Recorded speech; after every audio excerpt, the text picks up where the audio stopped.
The Pirates of the Caribbean Tavern coming to Adventureland at the Magic Kingdom is officially opening on August 29th. That's right, this month. I want to talk about everything that we know so far about this Pirates themed bar, the theming, the food, the storylines, and how you can make a reservation. And if you are going to either Mickey's Very Merry Christmas Party or Mickey's Not So Scary Halloween Party pretty soon, stay tuned because I'm going to tell you how you can get a reservation for the bar for your party nights. All right, let's get into it. All right, some background. The name of the bar is the Beak and Barrel. This was initially announced way back in 2023 at Destination D23. This is going to consist of a bar that is family friendly, meaning that kids are allowed in, unlike the brand new recently opened Geo 82 Lounge over there at Epcot. This is going to be located in Adventureland in the Magic Kingdom, right near the entrance to the Pirates of the Caribbean attraction. In terms of story, the tale goes that the pub was opened by a legendary pirate rum runner called Captain Meridian, or Mary, Goldwyn, and her talkative first mate, a green parrot named Rummy. Rummy, who I'm sure enough will become a Disney icon after opening, is the tavern's quartermaster, charged with keeping an eye on the place from his roost high atop the bar. Though he no longer sails the seven seas, he's known for 1, being loyal to Mary, 2, watching over the bar, 3, sharing tales from his pirate days, and 4, perhaps most importantly, occasionally leading the bar in a rousting toast or two. So be on the lookout for that. And for the Diz nerds, Rummy intentionally looks very similar to the original Barker bird, who sat perched above the previous entrance to the Pirates of the Caribbean sign, which was changed, I think, in the 2000s. So I think that's a nice touch to the past of the attraction. In terms of layout, the Beak and Barrel is going to consist of 2 spaces. The first is the largest, called the Mess. This is a place where, according to the storyline, Spanish soldiers once dined. The mess has long tables for shared seating, a massive anchor covered in candles above those tables, and a bar that's comprised of salvaged shipwreck pieces. A large skull-shaped stern forms the center of the bar and will be filled with tons of grogs and brew. Look out for the enchanted rum bottle from the Pirates of the Caribbean films, and also for Rummy himself hobbling along the bar's edge as he keeps guests in shipshape. The second room is called the Captain's Quarters. This is the former living space of those Spanish soldiers I mentioned earlier. This looks more like a lounge/table service vibes, and I think this is going to be a little more accessible for those of us traveling there with kids. So parents, be on the lookout for this space. Watch for tattered artwork that was apparently damaged by rambunctious pirates, and these cool 5 miniature ships that are in glass bottles above the fireplace. These are each apparently representing pirates from across the seas and will come alive and sort of get into a little interactive battle throughout the night, which I think is going to be a cool interactive experience for guests as they're drinking and eating. Right. Speaking of, moving on to the food, Disney is taking care to welcome guests of all ages with some fun non-alcoholic beverages, like the Treasure Trove, featuring a mix of ube, lemon, and coconut, plus treats like a vanilla cake plank, a chocolate cannonball, and a golden caramel popcorn.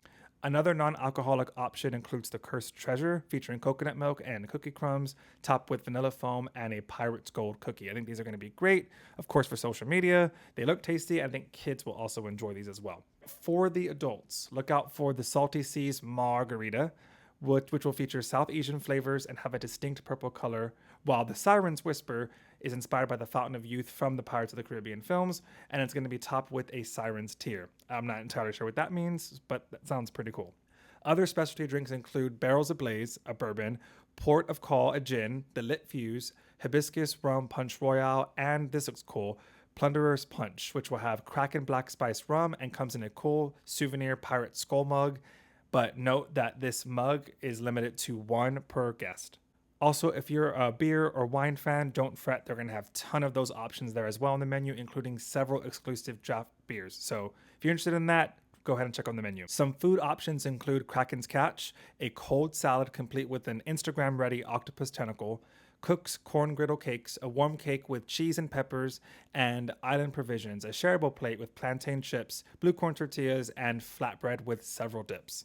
And finally, I think this is really cool. There is going to be Beak and Barrel merch, such as a really cool shirt that Disney's given us a sneak peek into, and a parrot shoulder plush of Rummy, which I think everyone's going to want after one visit. You can find them at the merch shop just next door, the Pirates of the Caribbean attraction, and the bar itself. All right, so when can you make a reservation? August 14th, which is this week, very soon. So my tip is, if you're going very soon, Be ready very early the morning of, because I think this one is going to be very popular, especially at the beginning. All right, I mentioned the parties earlier, starting off with the Halloween party, which starts earlier, also this month.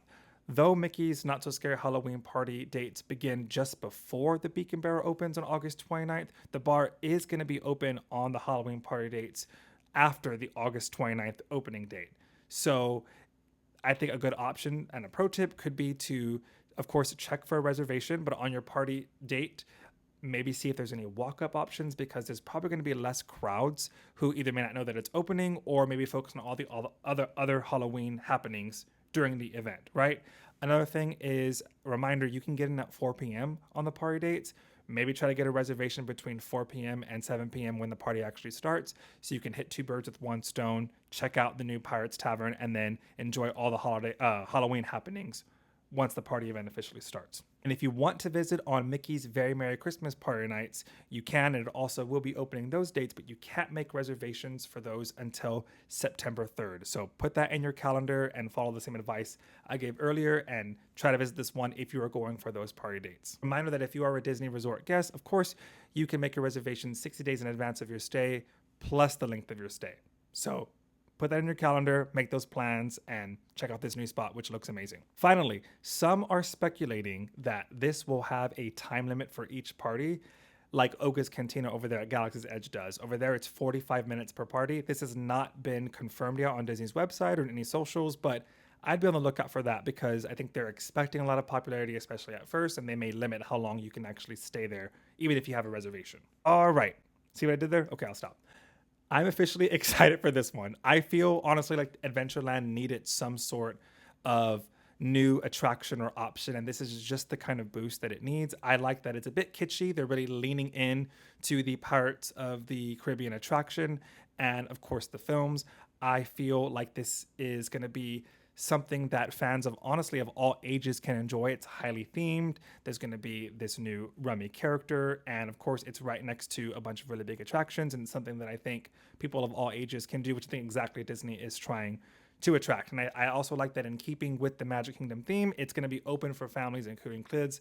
I think that there are a lot of positives to Geo 82 at Epcot, in contrast opening and being only for adults, but that knocks out the majority of people who are visiting Disney World in terms of who can get in.